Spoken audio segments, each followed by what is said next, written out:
Occasionally during this hobby, you get something offered to your channel that you just can't say no.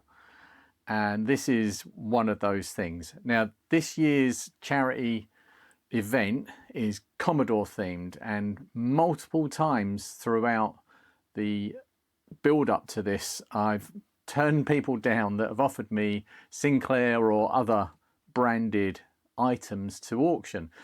There is one other non-Commodore item in the auction, and that was again something that I couldn't say no to.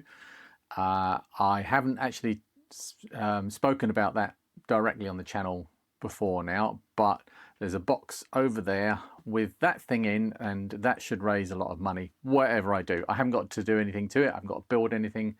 It's not going to be a video, but it's kind of a thing that I'm putting there to say, hey, Sinclair guys, you can't let these Commodore guys get away with this. So, you know, bid this thing up. Anyway, that's off to one side. I had another offer that I just couldn't say no to. And it's one of those things that I feel is a bit too good for my channel. A bit of imposter syndrome coming in here.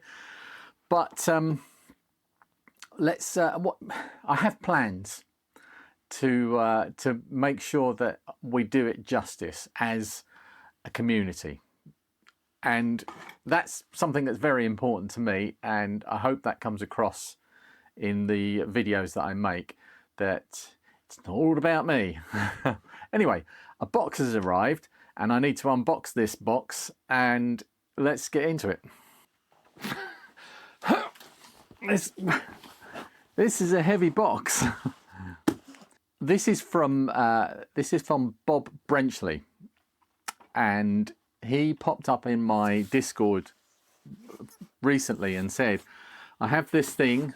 In fact, I'll read out his initial message in a second when we get down to the actual thing. Right now I'm looking for my knife. Where's my knife? There's so he's offered this special thing, and he's also put in some bonuses as well. And I know what one of them is, and I know the category of some of the other ones. So, but the main event is probably, well, it's not a book. Oh, so we've got, oh wow, this is brilliant. This is really good. Look at this. There's all sorts in here. Right, I'm going to move the box onto my stool down here. Oh, this is why it's so heavy, because it's full of books and other things. So let's go through the books first. And these are all going to be auctioned off. Possibly, I'll probably put those two together, because, oh, yeah, anything that's in a group together, you know, that I can, oh, there's loads. Oh my God, there's all sorts in here. Let's try just the books to start with. Oh, ZX81 Basic Programming. I had this book. I had that book. That's amazing. Spectrum and SAM users. Oh, it's not a SAM Coupe. Before anyone gets their hopes up, it's not a SAM Coupe, but it's SAM Coupe adjacent. So we've got lots of Spectrum user guide and introduction books. They'll be probably, well, I'm not sure what to do with those yet, but Self-Instruct Basic, a practical guide by Anthony and James Clark. This is a weird format book. Look at this one. Oh, I really like that. What a lovely thing. We've got Mastering the Commodore 64 by A.J. Jones and G.J. Carpenter. That's a couple, A.J. and G.J. Couple of great names. Tim Onosco, Commodore 64, getting the most from it. I remember seeing this sort of thing in a library. That looks like the +2 user manual. The master memory map for the Commodore 64. Paul Pavelko and Tim Kelly. I'm terrible with names. saying them and remembering them. The Advanced Commodore 64 Handbook. Lupton and Robinson. Let's see where it falls open. So someone spent a lot of time typing in this listing here. Home base. How to create a DIY. No, not really. Commodore 64 Exposed by Bruce Bailey. The definitive book for the Commodore 64 owner. Mathematics on the Commodore 64 and by Kosniowski. Okay, Ches Kosniowski. I've got there. David Lawrence and Mark England wrote Commodore 64 Machine Code Master, a library of machine code routines. Ooh. I would have loved that sort of thing back in the day. So we've got the ZX81, we've got a pile of Commodore 64, David Lawrence, the working Commodore 64, and some Spectrum stuff. All right, that's all the books that I can see. There are some more. Oh, I moved the books. So there. I have some chips. Some RAM chips, 4164s. And some 3 Z80 CPUs, Sharp Z80 CPUs in there. And some more, 4864s. So they're 4164 compatible, I think. 4864s and 4164s. So probably Spectrum and Commodore 64 suited. Spectrum and Commodore 64 and some Z80s. Thank you, Bob. That's really handy. I have just actually sorted out my chip storage problems while I'm keeping that on. Oh, look at this. This is one of the bonus items that Bob sent. I've just seen the other bonus item as well. It's huge. Part of the reason this box weighs 15 kilograms. Oh, Commodore 64. In good condition, apart from that missing key, but that's easily replaced. I have spares. It's grubby. What you always see on these is just cable burns, but thankfully nothing on the top face of it. But that's one computer that we've got that will go in the auctions. Programming for the BBC Micro. Nice. Assembly language for the Z80 and Pocket Guide to Programming by John Shelley. Oh, these are lovely, these are.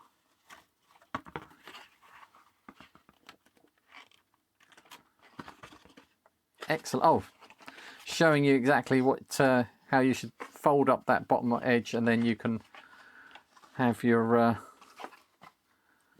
excellent. Love those. Oh, the Auric Atmos manual. Fantastic. Has it got schematics in the back?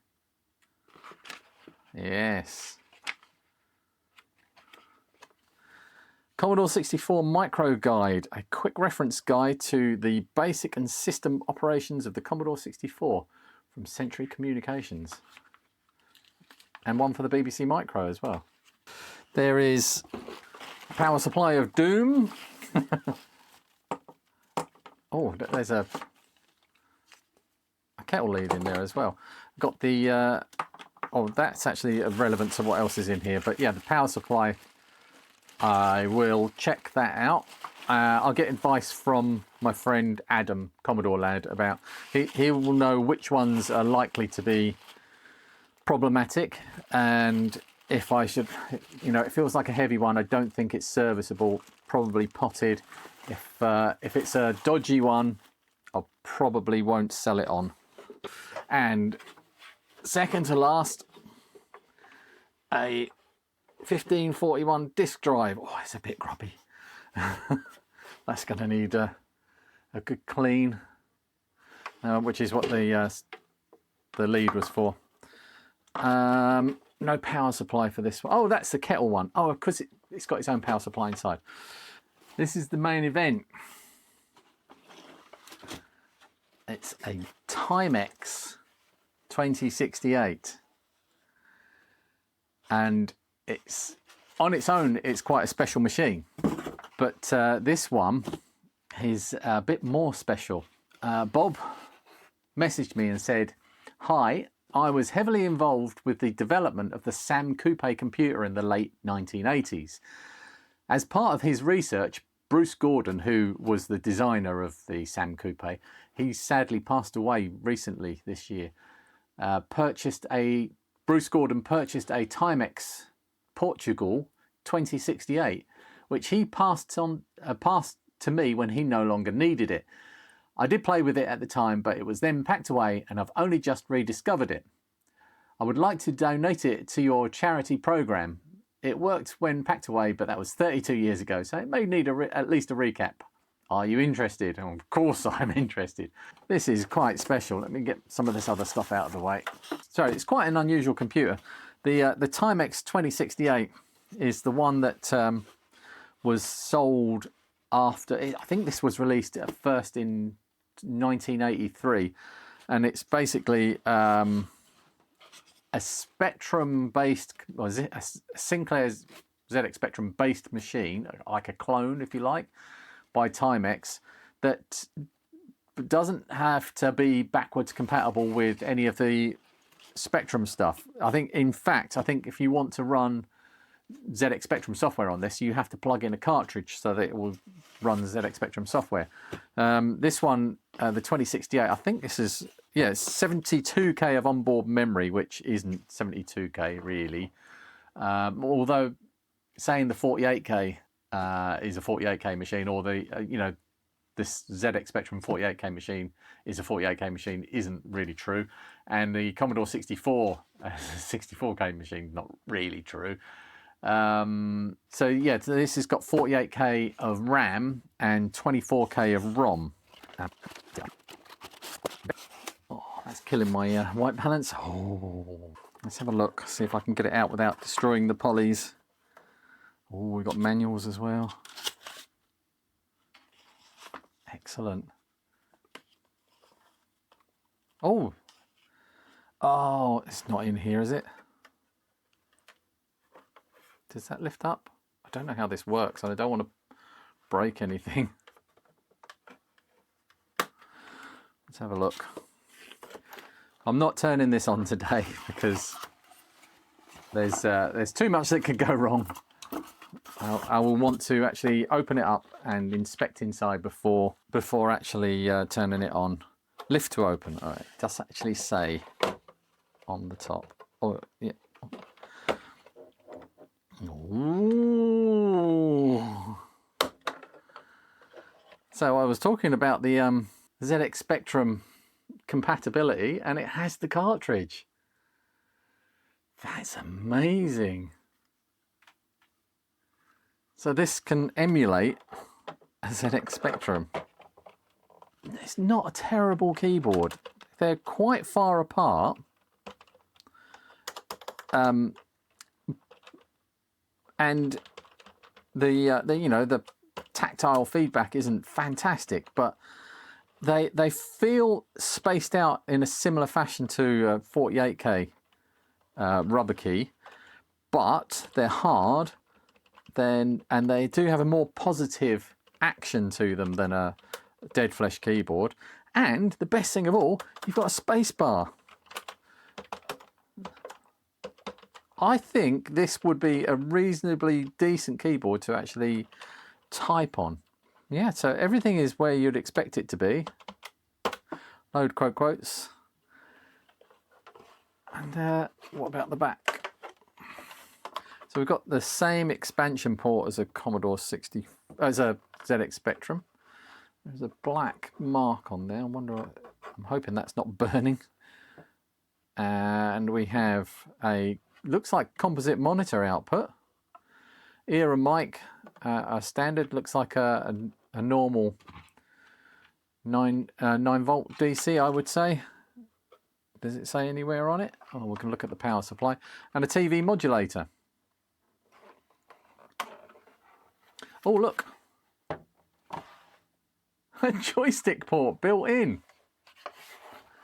And one on the other side. And a power switch. feels much more like a serious computer than a ZX Spectrum.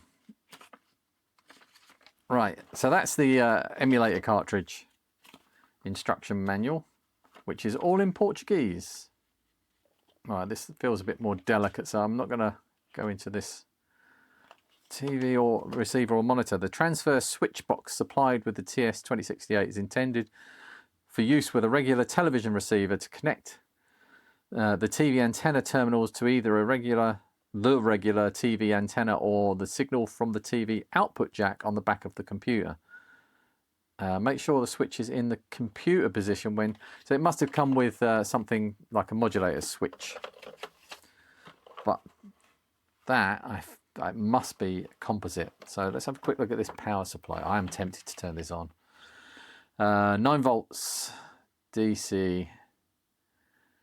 I'm going to have to, I'll have to open it up to check the polarity, because it doesn't say on there, and I don't really want to plug this in. It does say 220 volts AC. I've probably got a depth adapter to go with this. The cable isn't in terrible condition. The obligatory rotted elastic band around this part of it. So yeah, I don't want to open this up because there are moving parts with this lid, and I don't want to break anything. And what I will do is I'll go and look at some... Oh, there's a channel switch there for the modulator. I'll go and look at some videos of other people opening these up, just so I don't risk doing any damage at all to this computer. Midland Computer Repair Services. It has been repaired in the past, which will be interesting to see. So what are the plans for this computer? It obviously has some provenance because of Bruce Gordon's involvement with it, and the fact that this was probably used as something part of maybe the research for the Sam Coupe, or I don't know what they were using to develop on. But Bob Brenchley is going to give me some more information. He's actually writing a document for me to share the story of this computer. Now, the obvious thing to do is to put this up for auction, and it will sell for loads of money. And but the thing that worries me at that point is, not worries me, that I don't feel comfortable about, is that a private collector somewhere in the world will get this machine, and then it will live in somebody's room somewhere and be seen by very few people. And that's not what I want. Now, I think the other option here is to get this to a place where it can be appreciated by as many people as possible. And my choice and my instinct is to make sure it ends up in a museum. So I've approached Neil from the RMC museum and discussed it with him, and we're going to do a deal. Now, I'm not sure how we're going to finance it, but I would like some money. I'd like the value of this to be paid into the charity fund in some way, whether we do that through some sort of crowdfunding effort, so that this can then go to the RMC museum for everybody to enjoy there, or whether Neil's just going to buy it himself. I don't know, because I mean, he's a big time YouTuber. He probably, you know, wakes up and rubs £50 notes over himself to make himself look as amazing as he looks. But yeah, that's all going to come out in the wash. We'll sort something out. But The other reason that I want to do it that way is because I need to get as much publicity surrounding the charity event as I can, and quite frankly, Neil's got a huge YouTube channel, and if I can, and he's keen to do something on the history of this machine, if I can hand this over to him and he can make a video about it, and I'm happy and willing to help, or just to hand it over to him and let him do his own thing. He's obviously much more experienced about these sort of things than I am. But if he can do that and shine some light on the charity event as well, then what we lose maybe in the bids on this going onto a public auction will gain from donations coming in from the extra publicity that we receive from Neil's channel. So I hope that's the right thing to do. I feel like it is, and I've spoken to Bob as well about it, and he's keen on the idea. And you know, I don't see a downside to doing it that way. So let me know what you think. You know, if you've got any better ideas, but you know, my ideas are the best. Then we'll talk about it. Oh, the other things worthy of discussion is there's been a lot going on here, so I've struggled to get the Amiga 500++ build complete and edited and everything. It is complete now. The editing is underway, so hopefully it's not going to be this weekend, but hopefully by the next week I will have a main channel video that's quite a big one, and I'm hoping that that one will be the catalyst that kicks everything off. I'm not, just so that we're clear, I'm not looking for any more donations. One of the reasons that I've had to put the end date back to October the 19th is because of the sheer amount of amazing and kind donations that I've been given. I honestly don't know. I couldn't tell you how many machines that we've got for auction. At last count, I think it was 18 or 19 machines that will be auctioned on the day. I'm gonna have to auction some stuff off in the run up to it because it's just too much. It's been overwhelming, literally overwhelming. I've had to seriously reorganize the space around me. It's very full, and I can't take any more. I can't take any more. So thank you for all your kind donations so far. That's been brilliant. Unless somebody comes up with a Sam Coupe, I don't think that we need any more. But yeah, October the 19th is when we're finishing. I'm now trying to get things organised. You know, it's just me. I've got lots of offers to help, but without people physically being here to help, it's quite difficult. And because my life is a little bit complicated, because being a full-time carer means that I have chunks of time during the day, and if somebody were to come over, I'd have to say, hey, I'm here for now for an hour, but now I've got to go for 2 hours. I'll be back in an hour. It's just not really practical. But yeah, some very, very kind people on my Discord, and my friend Lee, who doesn't live too far away, are offering lots of help, and I'm doing what I can. But you know what it's like sometimes when you get other people involved in something, it's more organisation because you've got to organise them as well as yourself, and it's a tricky thing to do. I'm doing my best, and whatever we get finished before the October the 19th will be auctioned, and if there's stuff left over, they'll also be auctioned, but it might not be on October the 19th. And last year's event lasted for about 6 months after the final day, when, you know, things went missing and stuff. That's bound to happen again. So I'm not that things will go missing, but I'm not going to stress about getting everything finished and basically ruining my own health. I will just get done what I can, and if you've donated something and you don't see it in the auction initially, it will get auctioned off. I've everything has a label on it with, almost everything has a label on it with whoever donated. A good example is this one, which is, no, it's not a bad example. That's a bad example because I haven't labelled that one or that one. Okay, this is a good example.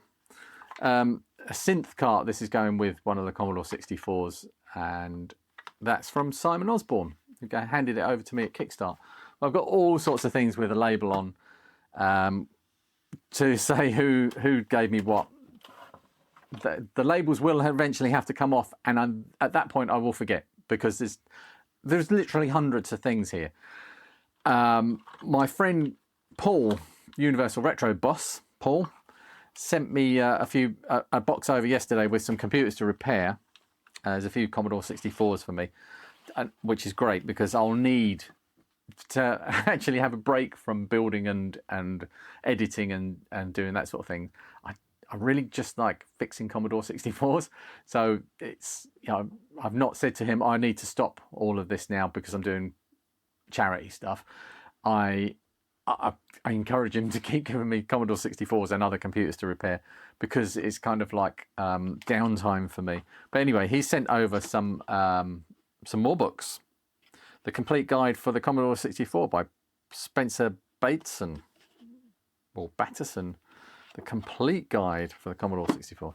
There's a 1988-89 Ocean catalogue. That's quite nice. The Commodore 64 Computing 64 by Ian Sinclair. It's a familiar name. Oh, I've got so many Commodore 64 books. Vic Rel. Vic Relay cassette. I don't know what that is. No idea what that is. And a Commodore 16 user manual. We've got a Commodore 16 down here somewhere. Actually, no, I know where that is. That one doesn't have a box or manuals or anything, so that's going to go with the Commodore 16. He also sent me a Commodore 64. It looks like an iron-on badge, an embroidered Commodore logo, a Zap 64 slightly dusty hat. Still got the label on it. That's quite nice. But my favourite thing is this. Look at that. It's a Commodore camera. Photorama. This is so plastic. It's so ridiculously plastic. Drop your film in there. Click that in to advance the film and take a picture. Advance the film. Take a picture. Oh, it's a bit dusty. I'm not sure that's actually going to take a good picture. I used to have one of these types of camera. It was a metal one, the one I had, and you put the cube flash on top of there, take your picture, and the flash would, and then it would rotate around to the next one. Bulb would go. Amazing. A Commodore camera. I mean, it is just a plastic camera with two stickers on it, but it's authentic. Thank you, Paul. And thank you to Bob for the amazing donations. Oh God, yeah. So that's another machine for the auction. So that's at least 20, I think, 20 Commodore machines, plus calculators. There's three calculators. What I need is 50 hours a day and 10 days a week. That would be nice, wouldn't it? Anyway, thank you again for your kind donations, and thank you for watching. I'll see you in the next one.